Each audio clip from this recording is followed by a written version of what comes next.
Hello बच्चों, स्वागत हमारे यूट्यूब चैनल फिजिक्स विद के उत्तम में। और आज हम लोग 12th क्लास के फिजिक्स में जो चैप्टर चल रहा है किरण प्रकाश की, उसका आज हम लोग लेक्चर नंबर 20 पढ़ने जा रहे हैं।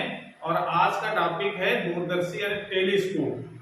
तो दूरदर्शी का मतलब होता है कि दूर की वस्तुओं को देखने के लिए जो उपकरण यूज किया जाए उसको हम लोग दूरदर्शी कहते हैं। तो दूरदर्शी क्या करता है कि ये जो दूर रखी वस्तु है हमको छोटी दिखाई पड़ती है, तो उसका दर्शन कोण बढ़ाता है ये, ठीक है ना। दर्शन को बढ़ाने का तरीका होता है कि ये दूर रखी वस्तु का जो इमेज है यानी प्रतिबिंब है वो पास बना देता है। और पास कोई वस्तु रखी होगी तो वो उसका जो दर्शन कोण होगा आंख पर वो बड़ा बनेगा, इस कारण से वस्तु बड़ी दिखाई पड़ती है जब, ठीक है ना। जबकि सूक्ष्मदर्शी क्या करता है कि वो वस्तु की इमेज को बढ़ाता है, और दूरदर्शी क्या करता है दूर की वस्तु की इमेज को पास में बनाता है। ये दोनों में अंतर है, लेकिन दोनों दर्शन कोण को बढ़ाते हैं। दूरदर्शी पास ला करके दर्शन कोण को बढ़ाता है और सूक्ष्मदर्शी छोटी वस्तु को बड़ा करके दर्शन कोण बढ़ाता है। ये दोनों में डिफरेंस है, लेकिन करते दोनों दर्शन कोण में वृद्धि, ठीक है ना। तो इसकी सिंपल सी परिभाषा आप लिख सकते हैं इस तरीके से कि ये एक ऐसा प्रकाशीय यंत्र होता है जिसकी सहायता से दूर स्थित वस्तुओं को स्पष्ट रूप से देखा जा सकता है। अब ये दूरदर्शी दो प्रकार के होते हैं। एक होता है अपवर्तित दूरदर्शी यानी इसको रिफ्लेक्टिंग टेलीस्कोप कहते हैं, और दूसरा होता है परावर्तित दूरदर्शी या उसको रिफ्लेक्टिंग टेलीस्कोप कहा जाता है। तो आज हम लोग अपने वीडियो में ये परावर्तक दूरदर्शी के बारे में नहीं पढ़ेंगे, अपवर्तक दूरदर्शी के बारे में पढ़ा जाएगा। परावर्तक दूरदर्शी की हम लोग पढ़ेंगे अगले वाले वीडियो में। तो हेडिंग लगाइए अपवर्तित दूरदर्शी, या उसको खगोलीय दूरदर्शी भी कह देते हैं। हालांकि खगोलीय दूरदर्शी दोनों है, ठीक है ना। तो एग्जाम में अगर जनरली आया था खगोलीय दूरदर्शी की क्रिया विधि या उसकी रचना या उसके आवर्तन को बताइए, तो आपको ये वाला कॉन्सेप्ट करना है, ठीक है। तो इसकी पहले आप रचना लिख लीजिए कि होता क्या है। भाई दूरदर्शी है तो दोनों की सेम परिभाषा होगी, चाहे रिफ्लेक्टिंग वाला हो चाहे रिफ्रैक्टिंग वाला हो, ठीक है ना। यानी चाहे अपवर्तित दूरदर्शी हो चाहे परावर्तित दूरदर्शी हो, दोनों की सेम परिभाषा होगी, लेकिन उसकी रचना में अंतर है।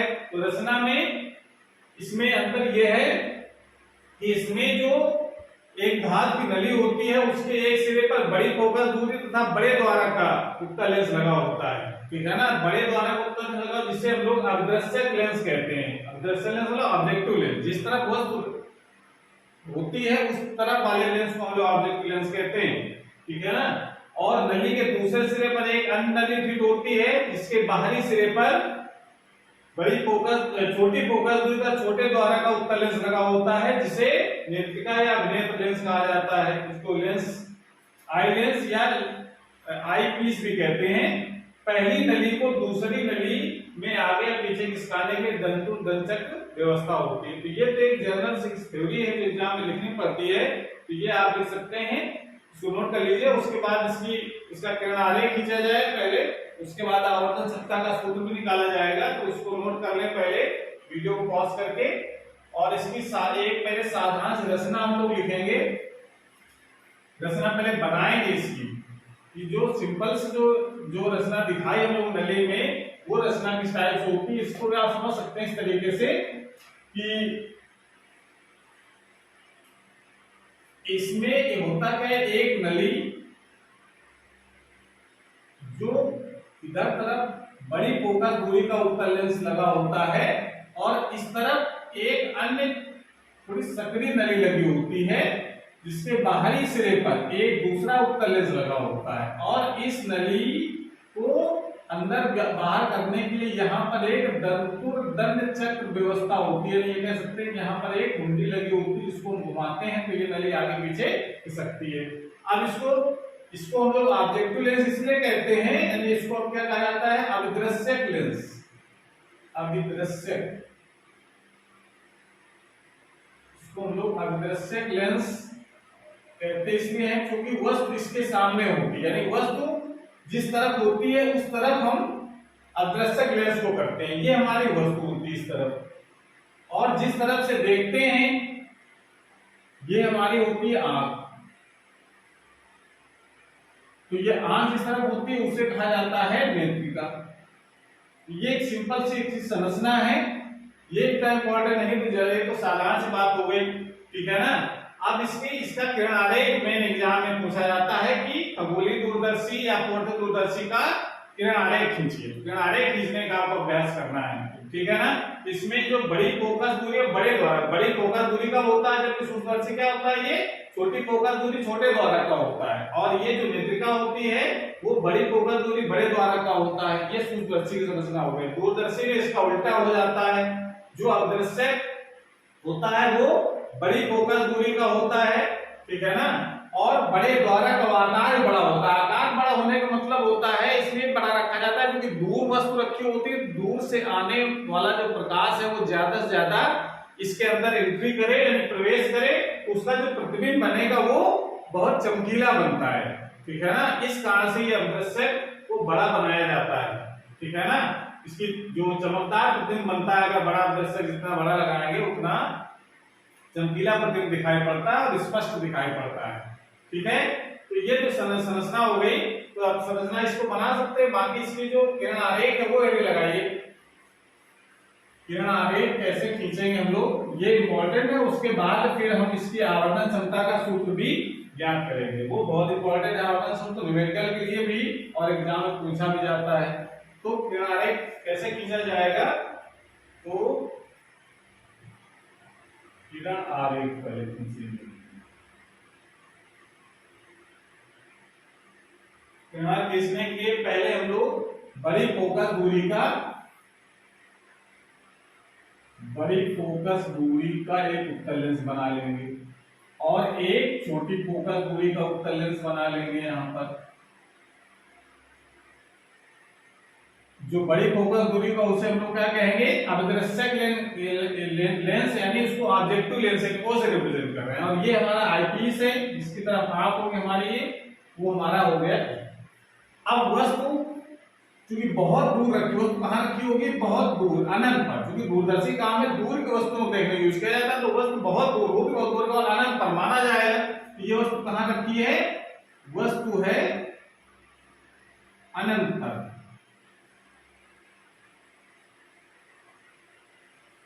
अनंत से जब भी कोई प्रकाश किरण आएगी लेंस पर तो हमेशा फोकस तल पर मिलती है। तो बड़ी फोकस दूरी होने के कारण इसका फोकस जो है बड़ा होगा। मान लेते हैं फोकस ये है, ठीक है, और ये इसका एफ ओ लिख सकते हैं।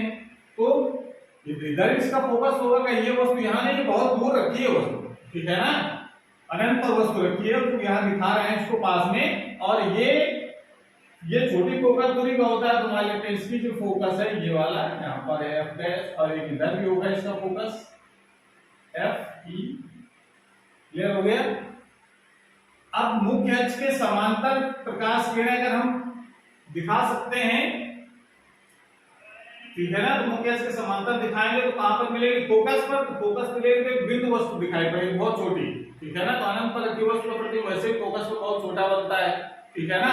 तो अगर हम प्रकाश किरणों को हम थोड़ा सा तिरछा डालें, अगर सब प्रकाशों का समांतर होंगे यहां मिलेंगी और आपस में समांतर अगर होंगी तो फोकस तल पर मिलती है, ये फोकस तल कहलाता है। तो ये मुख्य अक्ष के समांतर हम नहीं डाल रहे, हम डाल रहे हैं ये आपस में समांतर है। आपस में समांतर होती है प्रकाश किरणें, और ये कहां मिलेंगी, फोकस तल पर। यानी इस वस्तु का जो प्रतिबिंब है वो यहां पर बन जाएगा।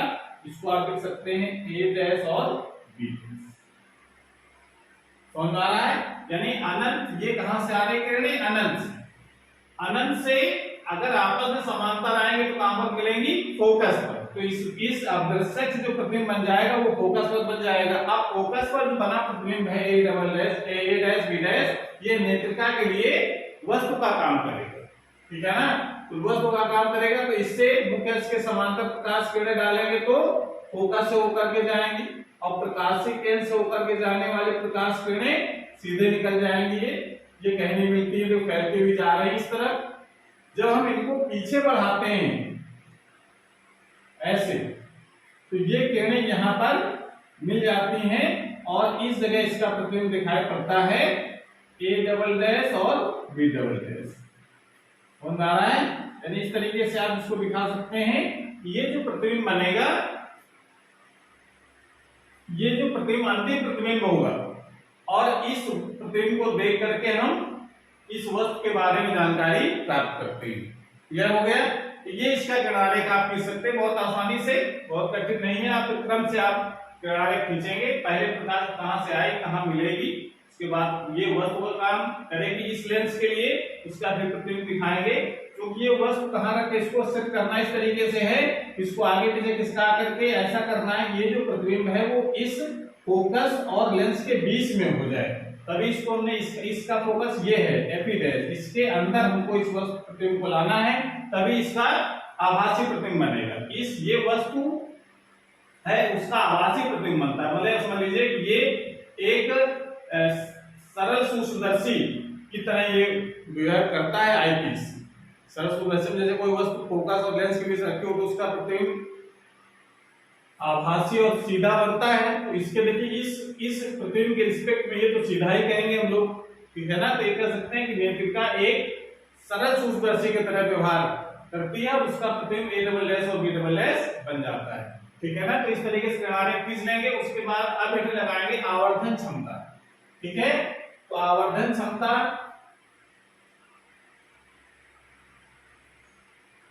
मैग्नीफाइंग पावर, इसकी जो परिभाषा है उसकी परिभाषा में फार्मूला क्या लिखते हैं हम लोग, m इक्वल टू अंतिम प्रतिबिंब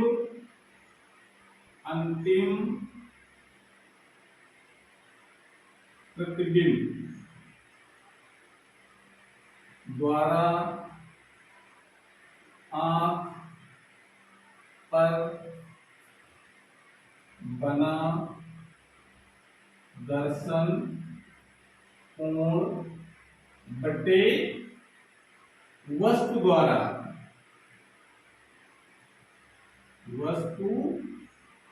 द्वारा आंख पर बना दर्शन कोण।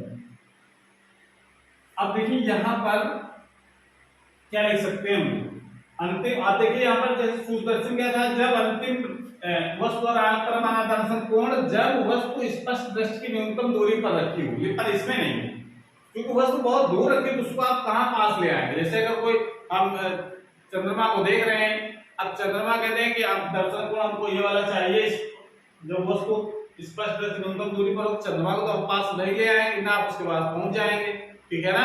तो ये कंडीशन इसमें दूरदर्शी लागू नहीं होती है। वस्तु जहां है वहीं से आप बिना यंत्र के देखेंगे, जितना वस्तु दर्शन कोण बढ़ाएंगे आंख पर वो हम यहाँ पर नोट करेंगे, ठीक है ना। तो आप देखिए जरा, ये अंतिम प्रतिबिंब द्वारा आंख पर बना सब अंतिम प्रतिबिंब कौन सा है, double dash B double dash, उसके द्वारा आंख पर, आंख हमारी कहाँ है, यहाँ, यहां से हम देखते हैं वस्तु। तो यहाँ पर जो कोण बनेगा तो आंख पर बना दर्शन कोण और नेत्रिका पर बना दर्शन कोण मानते हैं, तो ये कोण हमारा हो जाएगा बीटा, ठीक है। तो यानी ये इसको बीटा लिख सकते हैं बटे वस्तु द्वारा आंख पर बना दर्शन कोण। चूंकि वस्तु बहुत दूर है तो बहुत दूर होने के कारण जो कोण इस अदृश्य पर बनेगा, उस अदृश्य पर जो बना कोण है वो वस्तु द्वारा आंख पर बना दर्शन कोण मान लिया जाएगा। क्योंकि ये लंबाई तो बहुत कम है, आप यहां से खड़े होकर देखो चाहे यहां से खड़े हो, दो मान लो यहां से देख रहे हैं, ठीक है ना। तो यहां के बजाय हम यहां आ गए देखने, तो जो कोण बनेगा क्योंकि वस्तु बहुत दूर है तो ये सूक्ष्मदर्शी के लिए कंडीशन नहीं है, सूक्ष्मदर्शी के लिए कंडीशन दूसरी है, उसके तो अलग से वस्तु पास रखा जाता है स्पष्ट दृष्टि की न्यूनतम दूरी पर, लेकिन दूर होने के कारण हम ये कोण को हम लोग क्या मानेंगे, अल्फा। तो ये कोण अल्फा हो जाएगा, अब ये अल्फा हो जाएगा तो ये कोण भी अल्फा हो जाएगा ग्रहण के अनुसार, ठीक है। तो इस प्रकार से ये कोण हमने मेजर कर लिया, क्लियर हो गया ना। ये जो दर्शन, अब ये नहीं सुनना कि अदृश्य पर बना कोण हमने लिख दिया, ये वस्तु द्वारा बना दर्शन कोण है।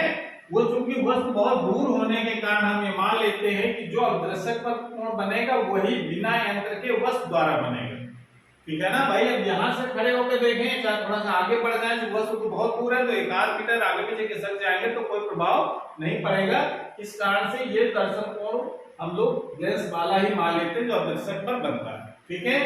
तो अब यहाँ पर जो वस्तु बहुत दूर होने के कारण अल्फा और बीटा के मान बहुत छोटे होंगे, ठीक है ना। तो आप यहाँ का निशान लगाएंगे, चूंकि अल्फा व बीटा बहुत छोटे हैं इसलिए अल्फा बराबर लिख सकते हैं 10 अल्फा और बीटा बराबर लिख सकते हैं 10 बीटा। तो 10 अल्फा बराबर कितना हो जाएगा, लंब बटे आधार होता है। तो आप इस त्रिभुज में जरा देखना है, ओ ए डैश बी डैश में जरा इस त्रिभुज में ध्यान दो। क्या लिख सकते हैं, लंब बटे आधार में ए डैश बी डैश अपान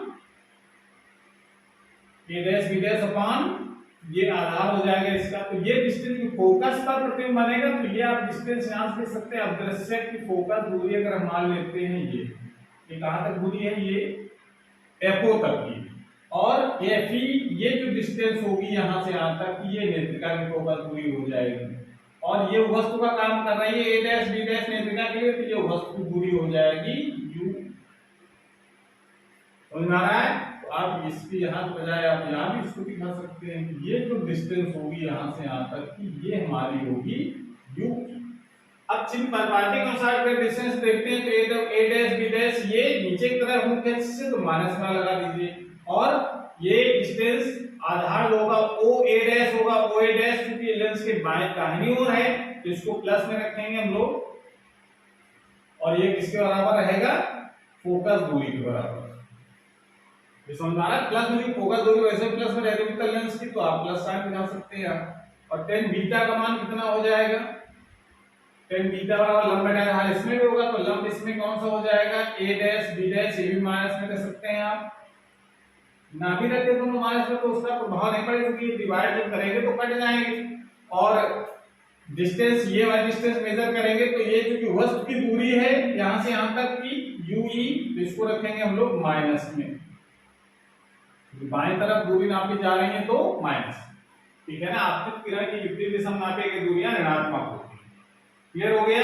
तो m की वैल्यू कितनी हो जाएगी, तो आप यहां दिखा सकते हैं m इक्वल टू, ये अल्फा बीटा का मान जरा लगाओ इस वाले समीकरण पर वाले में, तो बीटा का मान है minus A dash B dash upon minus UE, और ये हो जाएगा उल्टा plus FO upon minus A dash B dash. Clear हो गया? ये माइनस माइनस कैंसिल हो जाएगा, ए डैश बी डैश भी कैंसिल हो जाएगा, तो बचेगा क्या, ये भी कैंसिल। m इक्वल टू बचेगा माइनस FO अपान UE, ये बच गया। ये जो समीकरण बनाया है ये एक व्यापक समीकरण है दूरदर्शी की आवर्धन क्षमता का। इसको आप क्वेश्चन नंबर 1 डाल लेंगे। ये व्यापक सूत्र है जिसकी सहायता से हम 2 केस डिस्कस करेंगे। इसको नोट कर लीजिए और चित्र भी बनाने साथ में। उसके बाद 2 केस जो बनाने हैं वो भी साथ में आपको याद करना है। इसको नोट कर लें, पहले नोट कर लिया।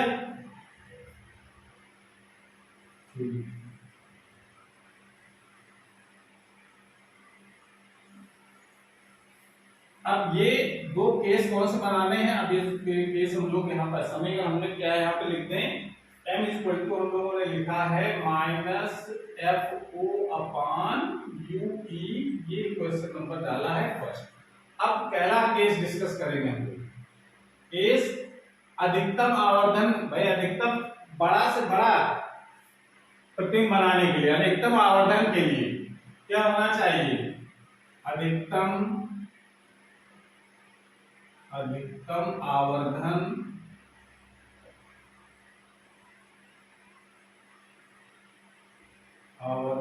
के लिए प्रतिबिंब, अंतिम प्रतिबिंब स्पष्ट दृष्टि की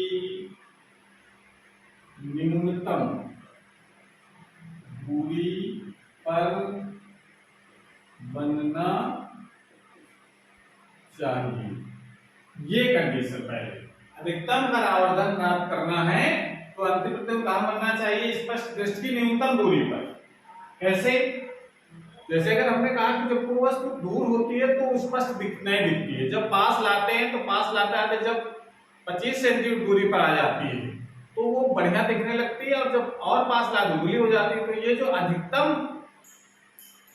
जब निकट ले आते हैं, ठीक है ना, या कह सकते हैं कि उसको कहा जाता है स्पष्ट दृष्टि की न्यूनतम दूरी। तो वहां पर रखी वस्तु हमको बढ़िया बिना यंत्र के भी हम लोग बड़ा देख सकते हैं। कोई वस्तु दूर है, उसको पास लाओगे तो उसके उसका जो आकार है वो बड़ा होगा और वस्तु स्पष्ट दिखेगी। लेकिन ठीक है ना, लेकिन जब और पास ले आएंगे तो फिर धुंधली हो जाती है। तो ये जो 25 सेंटीमीटर डिस्टेंस होती है वहां तक हमको बढ़िया दिखता है। तो ऐसा हम करें, इसकी व्यवस्था करें दंतुरदंचक व्यवस्था से, इसको खिसकाएं लेंसों को, और जो प्रतिबिंब है अंतिम वाला, ये जो इधर उधर बना हुआ है कहां बन जाए, स्पष्ट दृष्टि की न्यूनतम दूरी पर। क्योंकि इसी को देखना है तो वो प्रतिबिंब जो आवर्धन होगा वो सबसे अधिकतम होगा, यानी उस समय सबसे बड़ी वस्तु दिखाई पड़ेगी, या कह सकते हैं आप। तो यानी ये डिस्टेंस ऐसी होनी चाहिए कि स्पष्ट दृष्टि की न्यूनतम दूरी पर हो। तब तो अधिकतम आवर्धन से करना है तो प्रतिबिंब कहां बनना चाहिए, अंतिम वाला स्पष्ट दृष्टि की न्यूनतम दूरी पर बनना चाहिए। तो इसके लिए हम लोग नेत्रिका के लिए जो सूत्र अगर लगाएंगे, हम नेत्रिका की बात है, इसको हम चेक करेंगे तो प्रतिबिंब नेत्रिका से देख रहे हैं हम लोग, ठीक है ना। तो नेत्रिका के लिए लेंस के सूत्र 1/m = 1/v - 1/u से f का जो मान होगा, नेत्रिका की बात कर रहे हैं, f का जो मान होगा वो प्लस f के बराबर होगा, और u का जो मान होगा वो हो जाएगा माइनस uv के बराबर, और v का जो मान होगा वो माइनस v के बराबर हो जाएगा, ठीक है ना। तो आप जरा ये वाली इसमें रख दो, तो क्या फॉर्मूला बन जाएगा, 1/fe = प्लस का रहेगा 1/fe, और 1/v तो माइनस का हो जाएगा, माइनस 1/माइनस का uv, ये पास प्लस हो गया, 1/ue हो जाएगा 1/fe + 1/v। ये चीज आ गई, ठीक है ना। अब जरा ये uv का मान हम यहां पर देख लीजिए, 1/ue का मान समीकरण 1 में, जो एक समीकरण यहां बनाया गया 1 में रखने पर, यहां पर रखो, तो ये m = कितना हो जाएगा, -FO/UE के 1/U की जगह तो हमको इतना लगाना है, ये हो जाएगा 1/FE + 1/V। FE को बाहर कॉमन निकाल दो, m = जो फार्मूला बनेगा वो बन जाएगा -FO/FE। FE को बाहर निकालो कॉमन लेकर के, तो FE जो बाहर निकलेगा तो तब क्या बचेगा, 1 + FE/, इतना तो आप देख सकते हैं कॉमन लेकर। इस तरीके से ये आवर्धन क्षमता का सूत्र आ गया। कब आया, जब अंतिम प्रतिबिंब स्पष्ट दृष्टि की न्यूनतम दूरी पर बनता है, और माइनस चिन्ह यहाँ पर जो बता रहा है कि अंतिम प्रतिबिंब है वो वस्तु के सापेक्ष उल्टा बन रहा है, ठीक है ना। इसको नोट कर लीजिए पहले। उसके बाद इसमें एक चीज और आती है कि अब जब हम सेट करेंगे तो लेंसों के बीच की दूरी उस समय कितनी होगी, यानी कह सकते हैं दूरदर्शी की लंबाई, ठीक है ना। तो दूरदर्शी की लंबाई क्या होगी, ये आप लिख सकते हैं, आप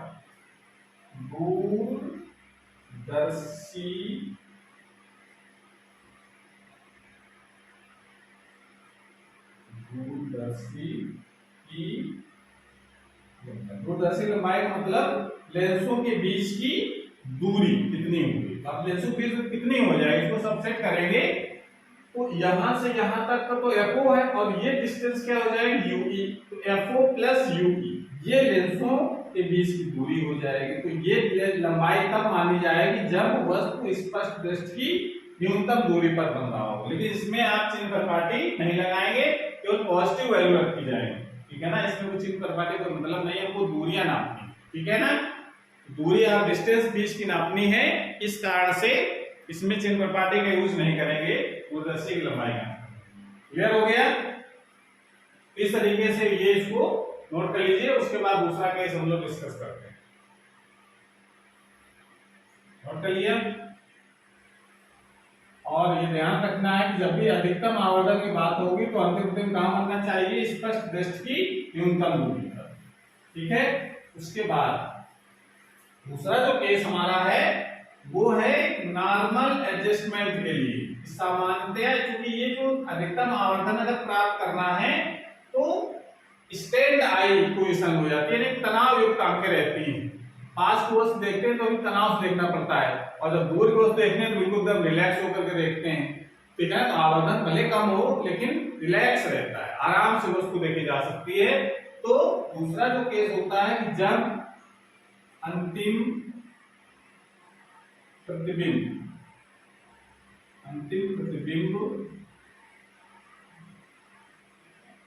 अनंत पर बनता है,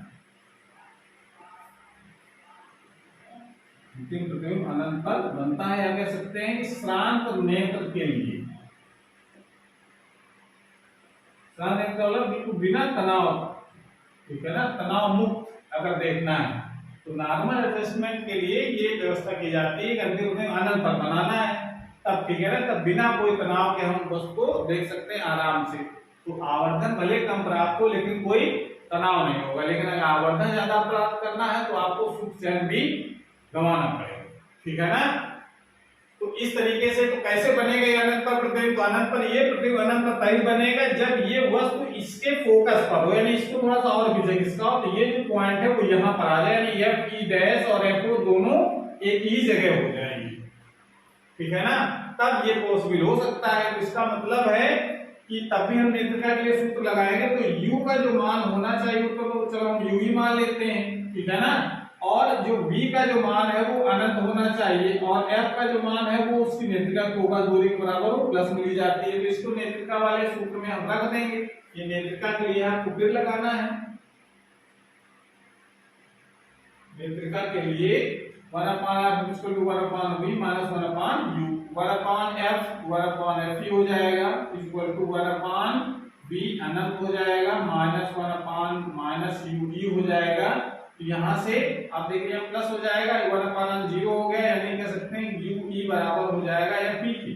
तो ऐसे ही लग रहा है ये जो फोकस जो वस्तु की दूरी होगी वो फोकस दूरी के बराबर हो जाए, ये खिसक करके जब यहाँ आ जाएगा तो ये जो डिस्टेंस होगी जो हम लोग यूई कह रहे हैं इसके बराबर हो जाएगी एफ के बराबर। तो ये कंडीशन जरा हम लगा देते हैं अपने समीकरण नंबर 1 में, यूई का मान समीकरण 1 में रखने पर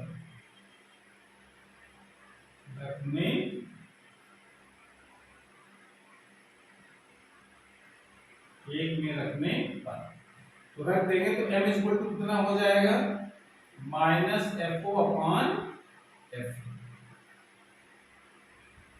ये इसकी आवर्धन क्षमता का सूत्र आ गया। जब कब होगा आवर्धन सूत्र? जब स्पष्ट जब अनंत पर बन रहा हो अंतिम प्रतिबिंब तब ये आवर्धन क्षमता सूत्र है, और उस समय उसकी लंबाई क्या होगी? तो हमने लेंसों को खिसकाया है तो क्या हो जाएगा, दूरदर्शी की लंबाई दूरदर्शी की लंबाई L इक्वल टू क्या ले सकते हैं? देखिए ये जो जब इसको खिसकाएंगे इस तरफ तो ये FO तो उतना ही रहेगा, ये जो UV का जो मान है वो FE के बराबर हो जाएगा। भाई खिसक करके इधर आ गया, अब यहां से कह सकते हैं UV का जो मान है वो FE के बराबर हो गया है, ठीक है ना। तो इसका मतलब है कि लंबाई क्या लिख सकते हैं FO प्लस FE, ये दोनों को ऐड कर देंगे, दोनों की फोकस दोनों को ऐड कर देंगे तो उस समय दूरदर्शी की लंबाई मतलब होता है दोनों लेंसों के बीच की दूरी कितनी होगी जब हमने अनंत पर अंतिम प्रतिबिंब को बनाया है, ठीक है। इस प्रकार से ये कहा जा सकता है, इसको नोट कर ले, बहुत इंपॉर्टेंट है, एग्जाम में बहुत पूछा जाता है कि आरेख सहित आवर्धन क्षमता के सूत्र का निगमन, और न्यूमेरिकल के लिए भी इंपॉर्टेंट फार्मूले हैं आवर्धन क्षमता के और दूरदर्शी की लंबाइयों के, ठीक है ना। पोजीशन के हिसाब से लंबाई और आवर्धन क्षमता चेंज हो जाती है, प्रतिबिंब कहां पर बन रहा है उसके हिसाब से, ठीक है ना। और देखिए दोनों सूत्रों से पता चल रहा है कि देखिए इसको नोट कर ले पहले, और दोनों सूत्रों से पता चल रहा है कि जो आवर्धन क्षमता है वो फोकस दूरियों पर निर्भर करती है। आवर्धन क्षमता जो है वो फोकस दूरी पर निर्भर करती है, ठीक है ना। जैसे कि हम लोग फार्मूला लिखा था ये तो इसका व्यापक फार्मूला है, m equal to minus FO upon FE bracket में 1 प्लस FE अपॉन D, और एक बार लिखा गया था F minus F O upon F E. ये जो दोनों फार्मूले से पता चल रहा है कि जो m का जो मान है, m का जो मान है वो FO व FE पर निर्भर करता है, निर्भर करता है। भाई और कुछ आया नहीं इसमें, d तो फिक्स होता है 25 सेंटीमीटर, तो FO और FE का मान घटा बढ़ा करके आवर्धन क्षमता घटा बढ़ा सकते हैं। तो अगर अधिकतम अगर आवर्धन प्राप्त करना है, यानी अधिकतम आवर्धन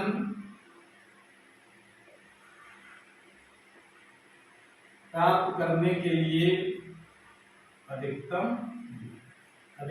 आवर्धन प्राप्त करने के लिए क्या सब होनी चाहिए? अगर m मैक्सिमम रखना है तो क्या करना पड़ेगा हमको?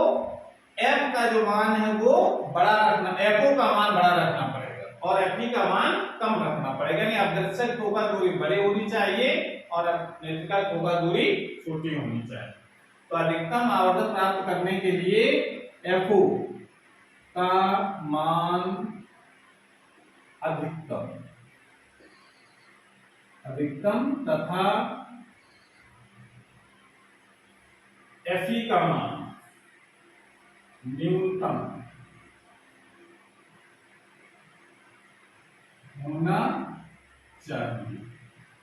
ये शर्त होनी चाहिए अगर आवर्धन जो प्राप्त करना है तो आदर्शक फोकस दूरी अधिक से अधिक होनी चाहिए, बहुत ज्यादा होनी चाहिए, नेत्रिका की फोकस दूरी कम से कम होनी चाहिए, तभी हमको अधिकतम आवर्धन प्राप्त हो सकता है। ठीक है, तो इस प्रकार से ये टॉपिक हमारा एक समाप्त हो जाता है। क्लियर हो गया? बस ध्यान ये रखना माइनस चिन्ह क्या बता रहा है यहाँ पर,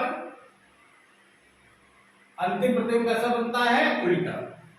ये माइनस चिन्ह का रिप्रेजेंटेशन, ठीक है ना?